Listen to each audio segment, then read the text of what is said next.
No vídeo de hoje, vamos aprender como criar um produto com variações no Bling e dentro dessas variações inserir uma composição de itens, como kit, por exemplo, ou pode ser uma matéria-prima também.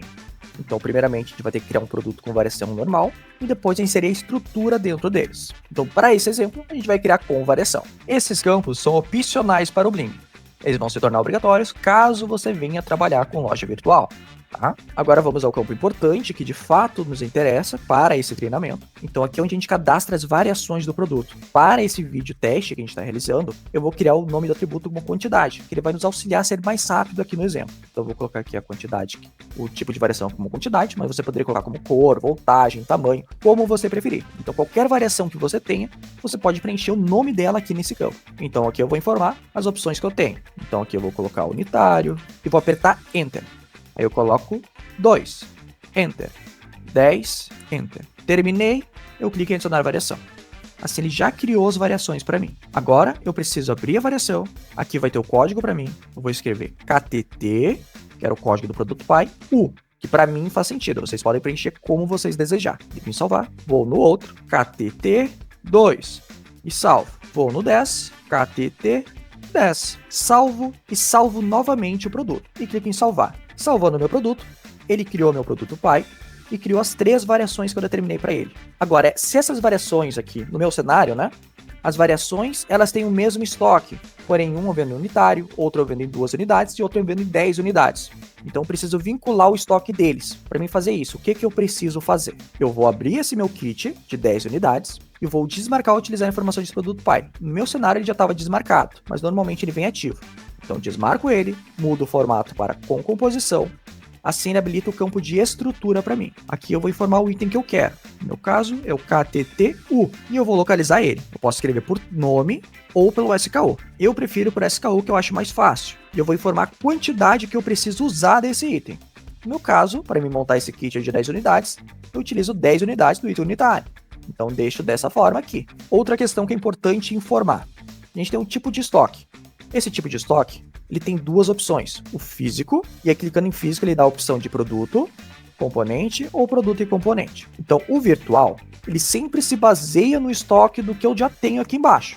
Então se for um item que eu posso simplesmente criar o kit a qualquer momento, por exemplo, se eu vender Coca-Cola, eu tenho ela em unidades e eu posso vender um kit fechado dela. Se eu puder montar um kit de 6 unidades e mandar, então a gente deixa como estoque virtual. Agora, se ele for um produto que você tem que criar antes, então esse cenário do produto físico, ele é mais voltado para aquele item que a gente vai produzir ainda. Se for um item que você vai produzir, você utiliza como estoque físico, porque daí você vai alimentar o estoque dele depois que você produziu. Então ele não se baseia no estoque dos componentes. Então nesse cenário é utilizado o físico. E você tem a opção aqui de lançar o estoque.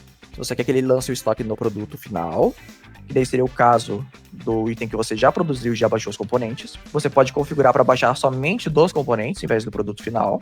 Então esse aqui é aquele cenário que você não alimenta o estoque do kit final, somente de componentes. E temos a opção de produto e componente, que ele efetua a baixa dos dois. O mais utilizado para estoque físico vai ser o produto, tá? Que daí nesse cenário, quando a gente utiliza produto, você consegue gerar ordem de produção dentro do sistema, para você ter esse controle, para você saber quanto que ele alimenta de componentes, quais são as baixas e o estoque que ele tem. Para o meu cenário, como é um kit mais simples, né, não é de componentes, eu não produzo de fato, eu vou colocar como virtual, porque ele vou apenas vender aquele meu item teste em 10 unidades e vou clicar em salvar. Agora eu vou abrir a outra variação, então a variação de 2, e vou fazer o mesmo. Vou vir aqui, mudo para com composição, aqui eu deixo como virtual e vou escrever o KTTU. Seleciono, quantidade que eu quero, 2. Salvo e posso salvar aqui em cima novamente. E pronto. Lembrando que esse aqui ele continua normal, tá? O unitário a gente não mexe nele. A gente vai mexer somente nos outros 2. Então esse aqui ele continua como variação. Ele vai ser o nosso item controle. Então é ele que vai gerenciar o estoque dos kits que a gente tem. Então toda venda que tiver, ele baixa desse item unitário e ele reflete nas outras variações. Então, por exemplo, vou clicar aqui no cubinho vermelho e vou alimentar um estoque nele. Vou clicar em incluir lançamento e vou inserir uma entrada de 100 e clico em incluir. Agora eu volto ali nos meus produtos e você pode ver que o meu item unitário, ele tem 100 unidades. O kit de 2, ele ficou como 50, então significa que eu posso vender 50 unidades dele. E o kit com 10, eu posso vender 10 unidades. E o cubinho ao lado já ficou amarelinho, me informando que ele chegou no estoque mínimo e que eu tenho que realizar uma nova compra. Outra questão que é importante observar, né? quando a gente transforma em estoque virtual, a gente não consegue incluir um lançamento nesse item, tá? A gente só consegue incluir no item controle, que seria esse aqui. E novamente lembrando, não atualizem os produtos, esses que a gente criou aqui agora, via planilha, e nem importe seus itens novamente da sua plataforma, né? Depois que você fez os produtos com variação e composição. Senão ele vai perder as estruturas e você vai ter um retrabalho, vai ter que cadastrar tudo novamente.